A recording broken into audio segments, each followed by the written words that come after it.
ममता रुष्ट, गठबंधन खुश। तो हमारा भारतीय जनता पार्टी ने अपने हिंदुत्व की पिच पर एक ब्रह्मास्त्र जैसा प्रयोग किया है। इस प्रयोग के बाद जो इंडिया गठबंधन अलायंस के जो नेता हैं वो भौचक्के से बिल्कुल सही बात है। गठबंधन के जितने भी घटना चक्र अभी तक फिलहाल 2-4 दिनों में आए, जब से प्राण प्रतिष्ठा हुई है, वो शुभ नहीं दिख रहे हैं। तो प्राण प्रतिष्ठा को लेकर राहुल गांधी ने अभी क्या बोलते हैं, असम से जब निकले हैं, असम में जब हैं, तो उन्होंने ये बोला था कि हमारा मंदिर की राजनीति को लेकर हमारे ऊपर कोई प्रभाव पड़ने वाला नहीं है। प्राण प्रतिष्ठा की रही बात, हमें भले आज मंदिर में नहीं जाने दिया जा रहा है, तो उससे हमारी राजनीति पर या भारतवर्ष की राजनीति पर कोई प्रभाव पड़ने वाला नहीं है, ऐसा उन्होंने कहा। और उन्होंने ये भी कहा था कि कहीं न कहीं जिस तरीके से प्राण प्रतिष्ठा की बात कर रहे हैं, राम राज्य की बात कर रहे हैं, असम में हेमंता बिस्वा जो मुख्यमंत्री हैं, हाँ। उन्होंने ये कहा कि उनको लेकर ये कटाक्ष किया है कि ये ओबीसी और एससी के बहुत ही विरोधी हैं, इसलिए ये मंदिर में नहीं जाने दे रहे हैं। ऐसा करके धरना भी दिए थे, मंदिर नहीं जाओगे। तो इसको लेकर सर थोड़ा सा क्वेश्चन मार्क लगता है कि मंदिर किसी राजनीतिक धरोहर थोड़ी है या सरकार की धरोहर थोड़ी है। मंदिर जाने के लिए किसी को आप मना करना, ये कहाँ तक उचित है? देखो, ये एक आइडियोलॉजी है ना, एक आदर्शवादिता है। जो आप जो बात कर रहे हैं वो एक आदर्शवादिता के दायरे में आती है, और राजनीति आदर्श का अपवाद है। राजनीति में आदर्शवादिता नहीं संभव है ना। तो सर ने कहा कि मंडल और कमंडल के साथ राजनीति को करने को आए, तो मंडल की बात करते हैं तो अभी मंडल में अगर बिहार में आप लेंगे तो कर्पूरी ठाकुर को भारत रत्न से घोषित किया गया है, और वहीं पर प्रभु राम मंदिर को लेकर कमंडल की एक बात, आप दोनों बातें यहाँ पर आप जोड़ दिए हैं। नहीं, हम जोड़ नहीं दिए। अब आप सुनिएगा, आप ये बीजेपी का स्टैंड ही है ना? नहीं, बीजेपी का स्टैंड नहीं है। नरेंद्र मोदी के फैसले हमेशा देश को चौंकाने वाले रहते हैं। हाँ, वो तो रहते हैं। जिसके आपने देखा नहीं था मध्य प्रदेश में, एक मध्य प्रदेश नहीं, हाँ, आप उनका भौचक्का है।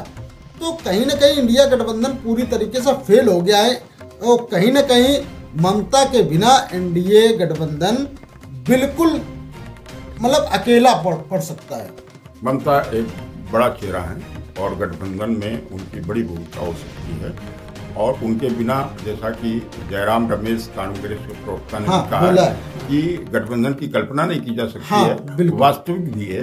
नीतीश कुमार और ममता बनर्जी, ये सब ऐसे कुछ नेता हैं जो उस गठबंधन की एक तरह से जान है, और उस गठबंधन में रहकर के बड़ी भूमिकाएं अदा कर सकते हैं। तो ममता ने, अब हमारा ये सवाल आपसे ही है कि ये बताइए कि गठबंधन रह कहाँ गया?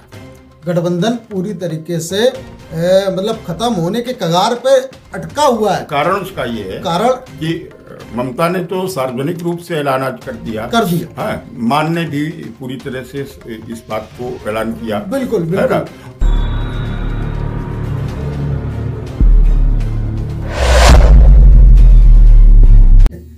दर्शकों नमस्कार, मैं हूं पंकज कुमार।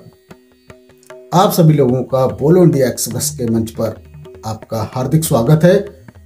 और आज हमारे बीच आदरणीय बलवीर सिंह आसर जी, बहुत बहुत स्वागत है आप सभी को। ज्यादा समय न लेते हुए सीधा स्टार्ट करते हैं। आज हमारी बात होगी चुनावी चर्चा के बीच ममता रुष्ट, गठबंधन खुश। तो हमारा सर से पहला सवाल है, बहुत बहुत स्वागत है सर आपका चैनल पे, कि प्राण प्रतिष्ठा की सियासत के बीच गठबंधन का क्या है भविष्य? देखिए पंकज, मैं दर्शकों को ये बता देना चाहता हूँ कि प्राण प्रतिष्ठा भारतीय जनता पार्टी का ऐसा राजनीतिक इवेंट के रूप में चर्चाओं में है। उस पर तमाम सारे वाद विवाद और तमाम सारी हुजूम की एक उत्साह की चर्चा हो रही है। किस प्रकार से भव्यता के साथ एक भारतीय जनता पार्टी ने अपने हिंदुत्व की पिच पर एक ब्रह्मास्त्र जैसा प्रयोग किया है। इस प्रयोग के बाद जो इंडिया गठबंधन अलायंस के जो नेता हैं वो भौचक्के से हैं। उनके अंदर भौचक्कापन होना स्वाभाविक है, क्योंकि भारतीय जनता पार्टी ने उत्तर के साथ में इस अपने प्राण प्रतिष्ठा समारोह के आयोजन के जरिए उसने पूरे दक्षिण को भी साधने की कोशिश की है। हाँ। एक जहां पर भारतीय जनता पार्टी की लगभग नगण्य स्थिति है, वहां पर कुछ राज्यों को छोड़ करके, जैसे कर्नाटक में उनका जनाधार है और कुछ ऐसे राज्य हैं जहां थोड़ा सा उनका प्रभाव है, लेकिन ज़्यादातर दक्षिण के राज्यों में भारतीय जनता पार्टी की स्थिति बहुत अच्छी नहीं है। लेकिन इस प्राण प्रतिष्ठा समारोह के जरिए उसने दक्षिण भी साधने की कोशिश की है। वो कहीं न कहीं विपक्षी नेताओं के लिए एक बहुत बड़ा आघात है और एनडीए का एक बहुत बड़ा अस्त्र है। उस अस्त्र के जरिए इन्होंने जो प्रयोग किया है, अगर वो कारगर हुआ तो निश्चित रूप से उत्तर के साथ दक्षिण में भी भारतीय जनता पार्टी एनडीए गठबंधन अपना वर्चस्व कायम करेगा और जैसा इन्होंने 400 का सीटों का लक्ष्य बनाया है, उन सीटों के आसपास ही ठहर सकते हैं। जब ये सीन क्रिएट हो रहा है, तब आप गठबंधन के भविष्य के बारे में स्वाभाविक रूप से जान सकते हैं कि इंडिया गठबंधन की इस समय जो घटनाक्रम चल रहे हैं वो बहुत शुभ नहीं है। हाँ, बिल्कुल सही बात है। गठबंधन के जितने भी घटना चक्र अभी तक फिलहाल 2-4 दिनों में आए, जब से प्राण प्रतिष्ठा हुई है, वो शुभ नहीं दिख रहे हैं। तो प्राण प्रतिष्ठा को लेकर राहुल गांधी ने अभी क्या बोलते हैं, असम से जब निकले हैं, असम में जब हैं, तो उन्होंने ये बोला था कि हमारा मंदिर की राजनीति को लेकर हमारे ऊपर कोई प्रभाव पड़ने वाला नहीं है। प्राण प्रतिष्ठा की रही बात, हमें भले आज मंदिर में नहीं जाने दिया जा रहा है, तो उससे हमारी राजनीति पर या भारतवर्ष की राजनीति पर कोई प्रभाव पड़ने वाला नहीं है, ऐसा उन्होंने कहा। और उन्होंने ये भी कहा था कि कहीं न कहीं जिस तरीके से प्राण प्रतिष्ठा की बात कर रहे हैं, राम राज्य की बात कर रहे हैं, असम में हेमंता बिस्वा जो मुख्यमंत्री हैं, हाँ। उन्होंने ये कहा कि उनको लेकर ये कटाक्ष किया है कि ये ओबीसी और एससी के बहुत ही विरोधी हैं, इसलिए ये मंदिर में नहीं जाने दे रहे हैं, ऐसा करके धरना भी दिए थे। आप इसको लेकर क्या कहते हैं? देखिए, ऐसा है कि राहुल गांधी ने असम में जो अपनी दूसरी यात्रा को लेकर के गतिविधियां वहाँ पर कायम की हैं, वो निश्चित रूप से उनके अपने स्टैंड के हिसाब से बेहतर है ना। वो वहाँ उस राज्य से इसी प्रकार की चर्चाओं को हवा देना चाहते हैं, ताकि मोदी के इस वर्चस्व का कहीं कोई न कोई खंडन हो। मैंने जो प्राण प्रतिष्ठा समारोह की सहानुभूति एनडीए को और भारतीय जनता पार्टी को मिल रही है, उसमें कहीं कुछ खंडित हो, वो हमारे हिस्से में आए, है ना। तो उनके अपने बयान अपने निजी राजनीतिक लिप्सा के तहत जो है वो कहीं तक उचित माने जा सकते हैं। रही बात विश्व सर्वा के उसमें हेमंता के वहाँ के मुख्यमंत्री के, तो वो भारतीय जनता पार्टी के प्रखर प्रवक्ता के रूप में मुखरित होते रहे हैं अभी तक। उनके जो भी बयान, हाँ, हिंदुत्व के मतलब तो सर्वप्रथम रहे हैं। वाद और प्रतिवाद है। राहुल ने कुछ कहा तो उसका प्रतिवाद उनको करना स्वाभाविक है, वो करेंगे, है ना। और जहाँ तक मेरा ख्याल ये है कि जो गठबंधन के बारे में राहुल गांधी ने हाल में जो फैसले किए हैं, वो उनके हिसाब से बेहतर हो सकते हैं, लेकिन जो अभी ये प्राण प्रतिष्ठा से कांग्रेस ने जो दूरी बनाई है, वो भारतीय जनता पार्टी को हिंदुत्व की पिच पर अकेला खेलने के लिए एक तरह से मुक्ति दे दी है ना। अगर ये कहीं न कहीं उसमें एक उसको राजनीतिक भूल भी कहा जा रहा है ना, क्योंकि कांग्रेस का अपना एक जनाधार है, ठीक है, लेकिन कांग्रेस को बहुसंख्यक वर्ग के बीच में अपना जनाधार मजबूत करके ही मोदी का मुकाबला करने की सामर्थ्य प्राप्त। बिल्कुल सही कहा आप सर ने। इसी जगह हम एक बात और कहना चाहेंगे दर्शकों के साथ कि अब हेमंत बिस्वा शर्मा जिस तरीके से सीएम इस तरीके से बोला कि मंदिर नहीं जाओगे, तो इसको लेकर सर थोड़ा सा क्वेश्चन मार्क लगता है कि मंदिर किसी राजनीतिक धरोहर थोड़ी है या सरकार की धरोहर थोड़ी है। मंदिर जाने के लिए किसी को आप मना करना ये कहाँ तक उचित है? देखो, ये एक आइडियोलॉजी है ना, एक आदर्शवादिता है। जो आप जो बात कर रहे हैं वो एक आदर्शवादिता के दायरे में आती है, और राजनीति आदर्श का अपवाद है। राजनीति में आदर्शवादिता नहीं संभव है ना। तो वो मंदिर का जो प्रसंग आप कर रहे हैं, भारतीय जनता पार्टी क्या है कि मंदिर की और मतलब राम मंदिर के जरिए से हिंदुत्व की पिच पर लगातार अपनी गतिमान होकर के चल रही है।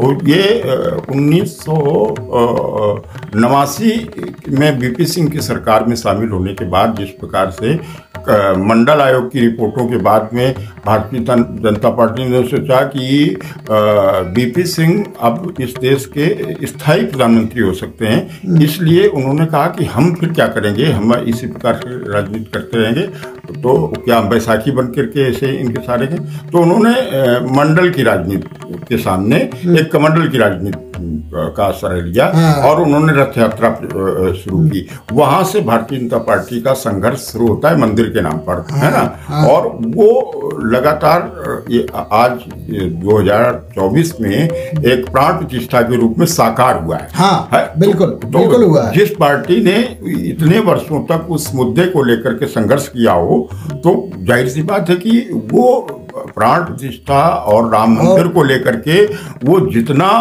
प्रदर्शन कर सकते हैं वो करेंगे, है ना।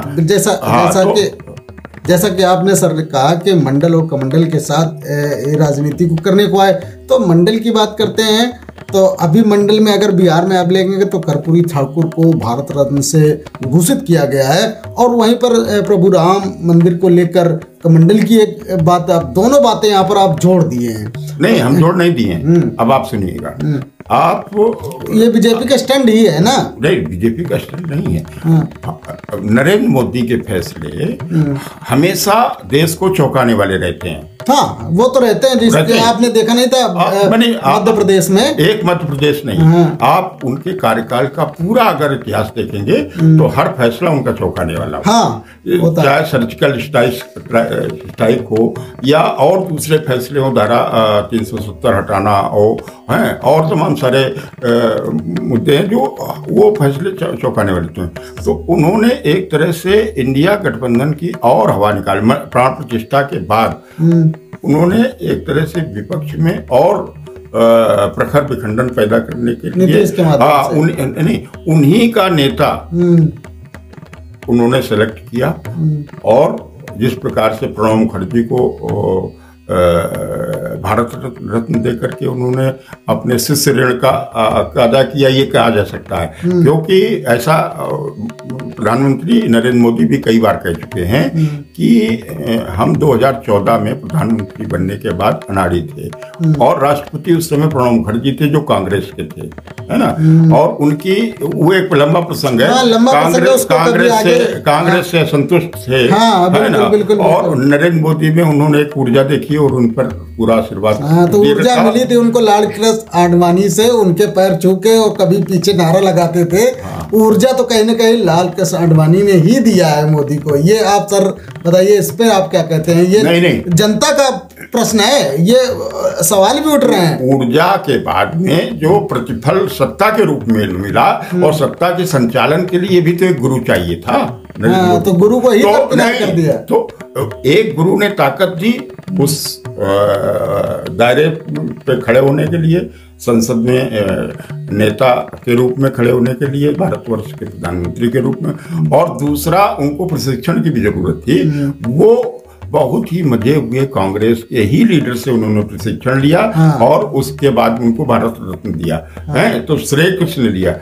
उनका मतलब उन्होंने कि कांग्रेस के नेता होते हुए भी कांग्रेस ने उनकी वैल्यू नहीं समझी। वो लगातार विपक्षी दलों के नेताओं में भी एक ऐसा स्टैंड लेते हैं कि उनमें ही खलबली मच जाए। और इसी प्रकार से इस समय जो कर्पूरी ठाकुर को उन्होंने भारत रत्न देने का जो ऐलान किया सरकार ने, वो भी एक पिछले दलित और शोषित वर्ग में अपनी पैर बढ़ाने के लिए दिया, चुनावी स्टैंड है, पैर बढ़ाने के लिए दिया, जिसका आज नीतीश कुमार ने भी इसी जरिए नरेंद्र मोदी को हृदय से स्वागत किया है, बधाई दी है। और ये फैसला नहीं सब समझने की बात नहीं है। और आप इस फैसले का राजनीतिक स्वरूप अलग देखिएगा और नैतिक स्वरूप अलग देखिएगा। बिल्कुल सरकार का नैतिक स्वरूप ये है कि उन्होंने कांग्रेस ने सिर्फ अपने मनमाने अपने ऐसे अनुयायी लोगों को भारत देने का काम करती रही,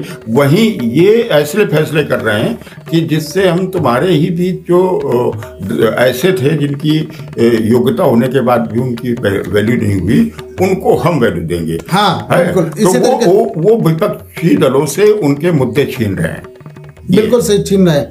तो विपक्षों दलों के मुद्दे छीनने की बात आती है तो एक सवाल और उठता है सर कि बंगाल में ममता और पंजाब में भगवंत मान अकेले चुनाव लड़ने के ऐलान के बाद पूरा एनडीए गठबंधन इस समय, जैसा आपने शब्द पहले यूज किया था, भौचक्का है। तो कहीं ना कहीं इंडिया गठबंधन पूरी तरीके से फेल हो गया है और कहीं ना कहीं ममता के बिना एनडीए गठबंधन बिल्कुल मतलब अकेला पड़ सकता है।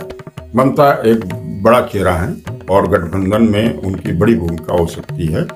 और उनके बिना, जैसा कि जयराम रमेश कांग्रेस के प्रवक्ता ने कहा कि गठबंधन की कल्पना नहीं की जा सकती है, वास्तविक भी है। नीतीश कुमार और ममता बनर्जी ये सब ऐसे कुछ नेता हैं जो उस गठबंधन की एक तरह से जान है और उस गठबंधन में रहकर के बड़ी भूमिकाएं अदा कर सकते हैं। तो ममता ने, अब हमारा ये सवाल आपसे ही है कि ये बताइए कि गठबंधन रह कहाँ गया? गठबंधन पूरी तरीके से मतलब खत्म होने के कगार पे अटका हुआ है। कारण उसका ये है कि ममता ने तो सार्वजनिक रूप से ऐलान आज कर दिया। हाँ, मान ने भी पूरी तरह से इस बात को ऐलान किया। बिल्कुल।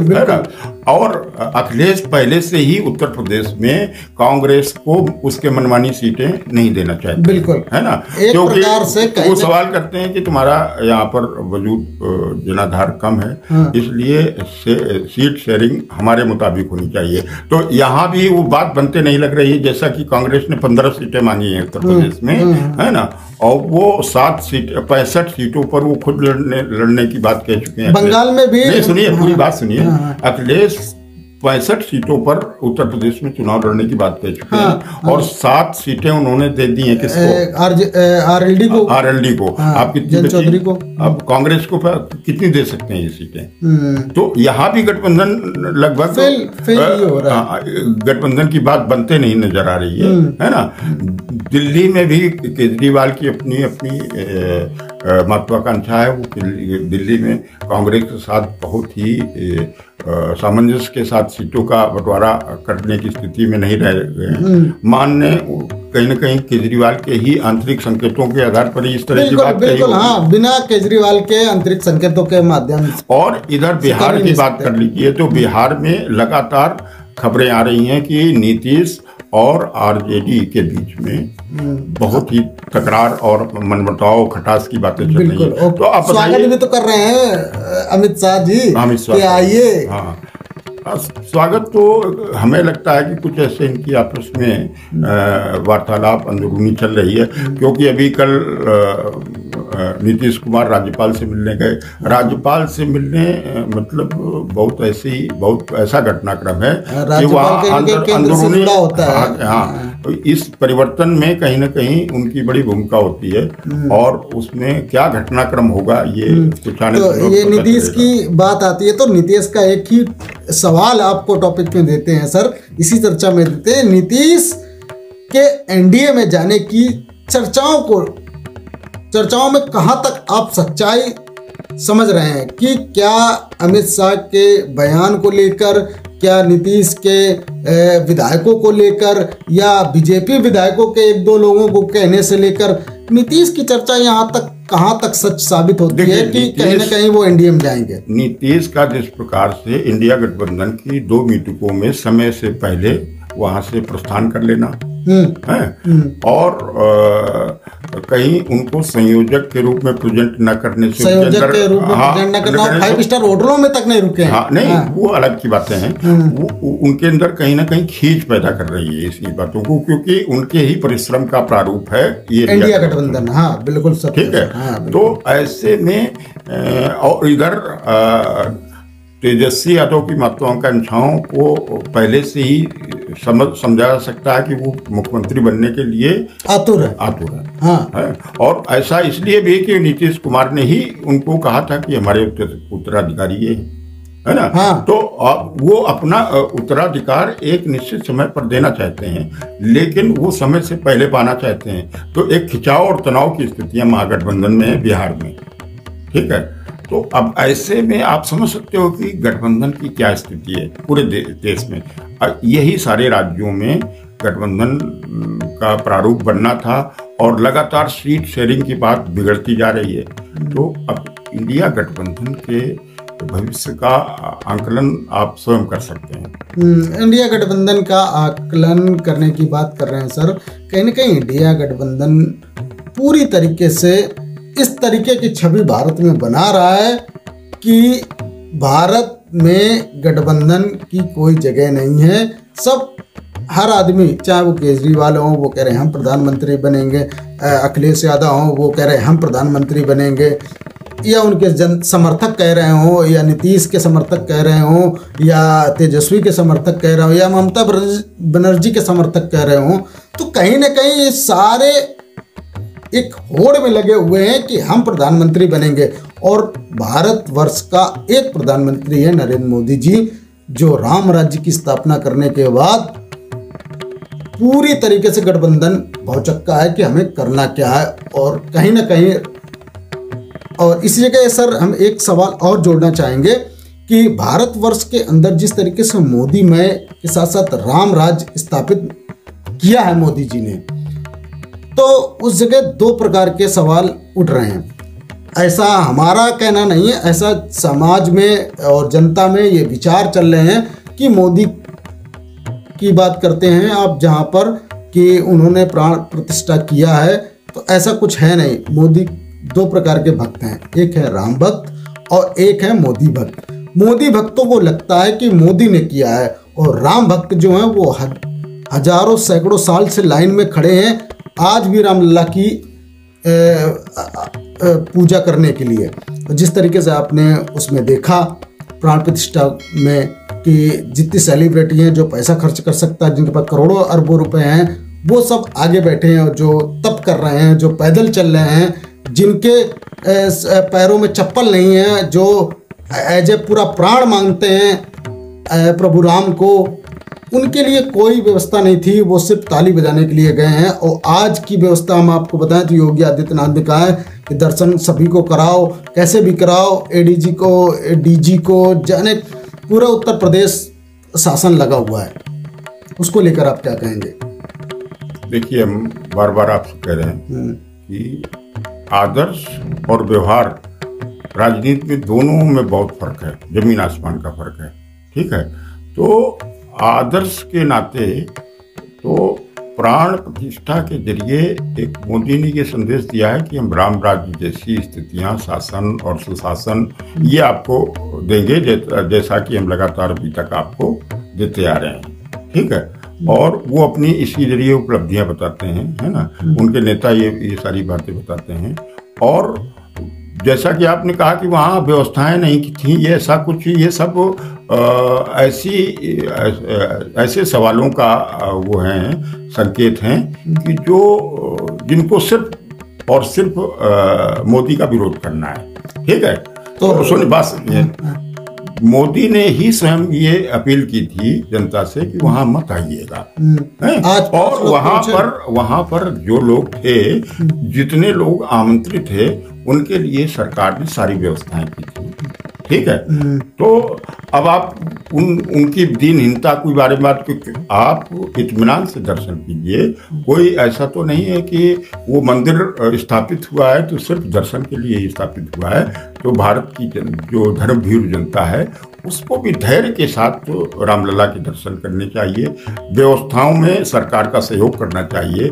असंख्य लोग अगर वहाँ पर अभी से जुटना शुरू हो जाएंगे तो व्यवस्थाएं जुटाने में जाहिर सी बात है किसी भी सरकार को टाइम लगेगा। हाँ, समय लगेगा। बिल्कुल बिल्कुल। हाँ। तो हमारा सर आखिरी सवाल आपसे ये है कि कांग्रेस की मनमानी क्या इंडिया गठबंधन पर भारी पड़ गई है? ये कांग्रेस का जो राजनीतिक चरित्र है वो हमेशा चौधराहट वाला रहा है।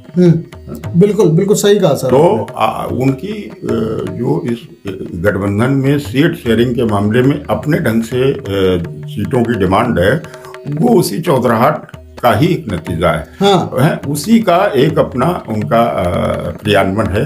तो उससे जो ये क्षेत्रीय दलों के नेता थे, राज्यों में नेता थे, जो हैं अभी उनके सहयोगी भी हैं, वो सब कांग्रेस के ही वोटों के आधार पर अपना अस्तित्व बनाए हुए हैं। और अगर वो कांग्रेस को ही तवज्जो देने लगेंगे उनके हिसाब से, कांग्रेस के हिसाब से, तो जाहिर सी बात है कि उनका अस्तित्व खतरे में पड़ेगा। हाँ। तो सब अपने अपने अस्तित्व बचाने के लिए और इन राज्यों में जहाँ के नेता ये कह रहे हैं कि यहाँ आपके हिसाब से नहीं मेरे हिसाब से सीट शेयरिंग होगी, तो वो इसलिए कह रहे हैं कि उन राज्यों में कांग्रेस का जनाधार बहुत सीमित है।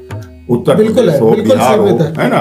तो जब कांग्रेस अपने हिसाब से हटवादिता करेगी और जैसा कि विधानसभा चुनाव में कांग्रेस और समाजवादी पार्टी के बीच में वाक युद्ध चला, लगातार चला अखिलेश को लेकर के, अखिलेश तक कहा गया, मतलब उनको एक छुटवैया नेता के रूप में कहा। हाँ, ऐसी बात, मतलब ऐसे बयान दिए गए। तो खिंचाव और खटास का बीजारोपण तो बहुत पहले से हो चुका है। तो उसके और ममता बनर्जी उधर कांग्रेस को बंगाल में इसलिए तो जो नहीं देना चाहती कि तुम्हारा यहाँ जनाधार नहीं है, नहीं है। 2 सीटें देने के लिए तैयार थी। हाँ, 2 सीटें। तो और जो भी राज्य हैं वहां पर बस सीट शेयरिंग में कांग्रेस की डिमांड ही कहीं न कहीं सारे राजनीतिक घटनाक्रम में जो विखंडन की स्थितियां हैं उसका कारण है। कुल मिला के कांग्रेस ये समझती है कि हम पूरे भारतवर्ष में आज भी 1990 वाली और 1980 वाली और बात करें तो 1960 वाली, 70 वाली राजनीति को स्थापित करने में जुटी हुई है, जबकि पूरा फेरबदल है। आज के समय मोदी मैजिक है और मोदी मैजिक के आगे कांग्रेस पूरी तरीके से फेल है, क्योंकि अब चाहे आप एक मेन उम्मीदवार का चेहरा लेकर बात करें या राहुल गांधी का लेकर बात करें या कांग्रेस के अन्य नेताओं की बात करें, तो कुल मिला के कांग्रेस की इसी हटवादिता के कारण 1977 में DIR मीसा खत्म होने के बाद में विपक्षी दलों ने एकजुटता दिखाई थी और कांग्रेस पर पहला अटैक किया था। बिल्कुल। हाँ, इंदिरा गांधी और उसमें तक जब्त हो गई थी। उसमें तमाम सारे नेताओं ने मतलब ऐसा अपना सामंजस्य बनाया था और JP ने तो बड़ी रैली करके एक दिल्ली में बड़ा संदेश दिया था देश भर को। उसके बाद में एक इंदिरा के खिलाफ लहर पैदा हो गई थी और 77 में विपक्ष की पहली सरकार बनी थी, है ना। बिल्कुल। तो और दुर्भाग्य से वो 2-2.5 साल में ही नहीं चल पाई। इसके बाद भी जो सरकारें बनी कांग्रेस की, गैर कांग्रेसी सरकारें, वो कांग्रेस के कहीं न कहीं समर्थन से या कांग्रेस के मतलब सामंजस्य से, सहयोग से बनी। हाँ। लेकिन उनको जब चाहा तब कांग्रेस ने गिरा दिया है। बिल्कुल। तो कांग्रेस इस रूप में, इन दलों के बीच में इस रूप में प्रचारित है और उनके नेता ये सब सारी बातें समझते हैं, इसलिए वो राजनीतिक एक तरह से जो मतभेद हैं वो इन्हीं कारणों का परिणाम है। हाँ, और कांग्रेस निश्चित रूप से अपने मूल चरित्र में अपनी चौधराहट की राजनीति के कारण आज जो सत्ता से विहीन है, सीधा सत्ता से विहीन तो वही है। कई राज्यों में उनकी सत्ता है, वो पर्टिकुलर उन राज्यों का सिस्टम है। तो आज की चर्चा दर्शकों आपको कैसी लगी हमें कमेंट करके जरूर बताइएगा और पूरा वीडियो जरूर देखिएगा। आज आपको राजनीति भारतवर्ष की बिल्कुल क्लियर कट में समझ में आएगी और बने रहिए हमारे साथ। फिर हम हाजिर होते हैं चुनावी चर्चा को लेकर। तब तक के लिए नमस्कार, जय हिंद, जय भारत। इस वीडियो को लाइक करें, हमारे चैनल को सब्सक्राइब करें और बेल आइकन जरूर प्रेस करें।